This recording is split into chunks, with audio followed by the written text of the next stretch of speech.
Hello दोस्तों। Hello दोस्तों, मेरा नाम है रोहित और आप सभी का स्वागत है मेरे यूट्यूब चैनल पे। आज हम बात करेंगे सीडीएस के बारे में कि सीडीएस क्या है। सीडीएस का मतलब है कंबाइंड डिफेंस सर्विसेज। आपने एनडीए के पास सीडीएस का बहुत नाम सुना होगा। अगर आप सीडीएस का एग्जाम क्लियर कर लेते हैं तो आपकी डिफेंस फील्ड में आप जा सकते हैं। डिफेंस आप मिलिट्री, नेवल और एयरफोर्स आप तीनों में जा सकते हैं। तो आज हम बात करेंगे कि इसकी एज लिमिट क्या है, इसका एजुकेशन क्वालिफिकेशन क्या है, इसका फिजिकल स्टैंडर्ड क्या है, इसका इसका एग्जामिनेशन पैटर्न क्या है, मार्क्स, इसमें एसएसबी इंटरव्यू कैसे क्या होता है, इसकी वैकेंसी कितनी निकलती है। तो चलिए शुरू करते हैं। तो CDS exam combined defence services. तो अगर मैं इसकी एज लिमिट के बारे में बात करूँ तो इसका जो एज लिमिट है इंडियन मिलिट्री अकेडमी के लिए वो 19 से 24 साल तक है। इंडियन नेवल अकेडमी के लिए 19 से 24 साल तक है और एयरफोर्स अकेडमी के लिए भी 19 से 24 साल तक है। लेकिन जो ऑफिसर ट्रेनिंग अकेडमी है जिसको हम ओटीए भी बोलते हैं वो 19 से 25 साल तक है। ठीक है। अगर मैं इसके एजुकेशन क्वालिफिकेशन के बारे में बात करूँ कि इसका एजुकेशन क्वालिफिकेशन क्या है फॉर आईएमए, आईएम मतलब इंडियन मिलिट्री अकेडमी, और ओटीए ऑफिसर ट्रेनिंग अकेडमी दोनों का सेम है कि आपने किसी भी एक रिकॉग्नाइज यूनिवर्सिटी से आपने कोई भी डिग्री प्राप्त कर रखी हो या आप कॉलेज के फाइनल ईयर में हो या आप अपने ग्रेजुएशन के फाइनल ईयर में हो तो भी आप इस एग्जाम के लिए अप्लाई कर सकते हैं। अगर आप नेवल अकेडमी के लिए अप्लाई करना चाहते हैं तो आपने किसी भी रिकॉग्नाइज यूनिवर्सिटी इंजीनियरिंग की डिग्री ले रखी हो या आप उसके फाइनल ईयर में हो। और एयरफोर्स अकेडमी के लिए काफ़ी बढ़िया है कि आपने किसी भी रिकॉग्नाइज यूनिवर्सिटी से कोई भी डिग्री प्राप्त कर रखी हो लेकिन आपके क्लास 12th में फिजिक्स और मैथमेटिक्स कंपलसरी सब्जेक्ट होनी चाहिए, या मतलब आपने साइंस ली होनी चाहिए, या आप किसी भी इंजीनियरिंग डिग्री से भी अप्लाई कर सकते हैं। अगर मैं इसके फिजिकल स्टैंडर्ड्स के बारे में बात करूँ तो जो इसका फिजिकल स्टैंडर्ड है कि मतलब जो यूपीएससी है उसने क्या क्या मतलब दे रखा है कि फिजिकल स्टैंडर्ड्स क्या, तो इसको यूपीएससी कंडक्ट करवाती है। तो इसके लिए क्या क्या है, तो पहला है कि जो भी कैंडिडेट है वो फिजिकली और मेंटली दोनों तरह से फिट होना चाहिए सीडीएस एग्जाम देने के लिए। दूसरा क्या है कि उसकी बॉडी को कोई परमानेंट टैटू नहीं होना चाहिए। और तीसरा है कि उसकी बॉडी में कोई भी हेरिना नहीं होना चाहिए, कोई भी। और जो चौथा है वो है कि आपके आपके ईयर्स में कोई भी डिसेबिलिटीज नहीं होनी चाहिए। और जो पांचवा है क्या मतलब आपको कोई भी बीमारी नहीं होनी चाहिए। तो जन्मजात कोई भी बीमारी नहीं होनी चाहिए। अगर मैं इसके हाइट और वेट के बारे में बात करूँ तो मतलब जैसे जो मेल कैंडिडेट है उसकी क्या है, तो जो हाइट और वेट है, और मैं आपको ये बता दूं कि जो आईएमए है air force Indian military academy, INA Indian naval academy और एएफए एयरफोर्स अकेडमी, इसमें खाली मेल कैंडिडेट अप्लाई कर सकते हैं। लेकिन जो ओटी है ऑफिसर ट्रेनिंग अकेडमी, इसमें मेल और फीमेल दोनों कैंडिडेट अप्लाई कर सकते हैं। अगर मैं इसका हाइट और वेट रेशियो की बात करूँ तो जैसे अगर आप हाइट को देख रहे हो कि ये सेंटीमीटर में दे रखा है, वेट इन केजीज, और आप कितने साल के, तो अगर आपकी 152 सेंटीमीटर हाइट है, अगर आप 18 साल के तो आपका वेट 44 केजी के आसपास होना चाहिए। अगर आप 20 ईयर्स के हैं और अगर आपकी हाइट 152 सेंटीमीटर ही है तो 46 सेंटीमीटर 46 केजी के आप होने चाहिए। तो अगर मैं इसके एग्जामिनेशन पैटर्न के बारे में बात करूँ कि इसका एग्जामिनेशन पैटर्न क्या है, तो जो इसका एग्जामिनेशन पैटर्न है वो ये है कि पहले ये दो स्टेज में एग्जाम होता है। पहला होता है इसका रिटर्न एग्जाम और दूसरा होता है एसएसबी इंटरव्यू। जो रिटर्न एग्जाम होता है वो ऑफलाइन पेन और पेपर पे होता है।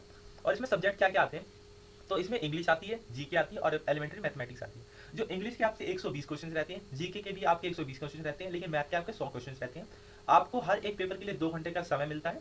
इसमें जो अगर IMA Indian military academy, INA Indian naval academy और एयरफोर्स अकेडमी के बारे में तो 340 एमसीक्यू रहते हैं। ये एमसीक्यू टाइप एग्जाम है। लेकिन जो ओटीए है उसमें मैथमेटिक्स नहीं आती है, वो उसमें खाली 240 क्वेश्चन रहते हैं। ये जो पेपर होता है ये बहुत हिंदी और इंग्लिश दोनों में रहता है। अगर मैं इसके मार्क्स के बारे में बात करूँ तो अगर इंग्लिश का जो है उसमें 120 क्वेश्चन थे तो ये 100 नंबर का है। जो जीके है वो भी 120, उसमें भी 120 क्वेश्चन थे तो ये भी 100 नंबर का है। और जो मैथ है इसमें भी 100 क्वेश्चन है और ये 100 नंबर का 100 नंबर का है। तो टोटल ये 300 नंबर का होता है, 300 नंबर का होता है।